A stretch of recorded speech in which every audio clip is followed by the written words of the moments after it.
পিপুল কি লিখেছে ওইটা তুলে ধরে আমাকে লিখেছে, কারণ এটা আমাদের পক্ষে তো আসলে এভাবে করা সম্ভব না। আমরা একটা আইডেন্টিফাই করি।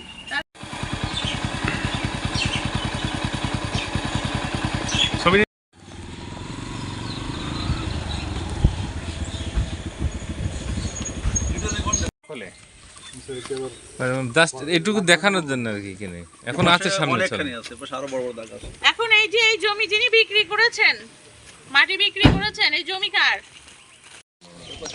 এটা একসময় তো চাষযোগ্য ছিল, তারপরে না পর্যায়ক্রমে এটা নষ্ট একদিনে হয়নি। না না, এটা দীর্ঘদিনের ঘটনা। আজ থেকে 20 বছর ধরে। সেই সময় তো আমি ফার্স্ট যেদিন মাই টিভি নিউজ করতে এসেছি আমি পাই আমরা, এগুলো তো সরকারি আরেকটা বিষয়, কেউ যদি বলে যে পারমিশন আছে, পারমিশনের কাগজটা দেখাইতে হবে। কোথায় পারমিশন আছে, কোন দাগে তার পারমিশন আছে। পুকুর কাটলে পুকুর পাড়ে মাটিটা থাকবে, মাটিটা কই পুকুর কাটলে মাটি পাশে থাকবে। আগে তাকে ধরি, ঠিক আছে, কারণ এভাবে তো এসে এভাবে ধরা যায় না। আর এটা তো কাটলে তখন স্যার এসে দেখা যাচ্ছে যে অ্যাকশন নেওয়া খুবই, এটা তো এত ভেতরে আপনাকে এখান থেকে ইনফরমেশনও পাস করা যাবে হয় না। ঠিক আছে, এটা মানে এটা খুবই একটা অবস্থা। এই বাগানটা ভেঙে যাচ্ছে, কৃষি জমিটা ভেঙে যাচ্ছে, মানুষ তো বাধ্য হচ্ছে। এটা এক সময় তো খুবই ঝুঁকিপূর্ণ হয়ে গেছে। এই যে তাহলে আমরা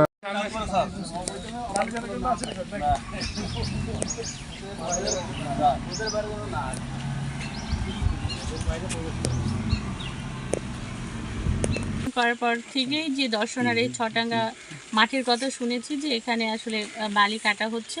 তো আমি আজকে আসলে অভিযানের উদ্দেশ্যেই এসেছি, অভিযান পরিচালনা করছি। তো আমার চোখে যেটা দেখলাম যে এটা আসলে দীর্ঘদিন, আপনি যেটা বললেন যে দীর্ঘদিন ধরে এই উৎসবটা চলছে, আসলে মাটি কাটার যে উৎসব। তো এটা এই এলাকার কৃষি যে জমিগুলো, এগুলো আমি নিজেই দেখলাম। আমার সাথে ওসি সাহেব আছেন, আমাদের এসিল্যান্ড আছে, তাছাড়া সবাই আনসার সহ আপনারা সাংবাদিক যারা আছেন সবাইকে নিয়ে আমি আসলে দেখলাম এটা আসলে এই এলাকার কৃষি জমির জন্য হুমকি স্বরূপ।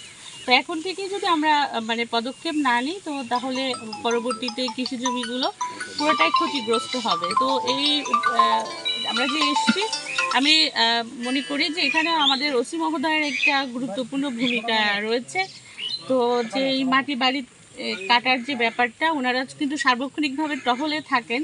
তো এই টহলটা যদি একটু জোরদার করা যায়, আমরা নিয়মিতভাবে মোবাইল কোর্ট পরিচালনা করব। এবং তাদের আরেকটা গুরুত্বপূর্ণ বিষয় আছে যে নিয়মিত মামলা করার সুযোগ আছে। তো কোনো ব্যক্তির নামে যদি কোনো ইনফরমেশন থাকে, নিয়মিত মামলা যদি 2-1টা রুজু করা যায় তাহলে তারা হয়তো ভীত হবে, কারণ সবাই আসলে মামলাটাকে ভয় পায়। তো আমরা কার্যকর পদক্ষেপ নিব বলে আমি আশাবাদ ব্যক্ত করছি যে এটা আমি প্রয়োজনে আমি আমার জেলা প্রশাসক মহোদয়ের সাথে কথা বলবো, কিভাবে কৃষি জমি রক্ষা করা যায় সেই জন্য আমরা পরবর্তী পদক্ষেপগুলো নিব। ধন্যবাদ।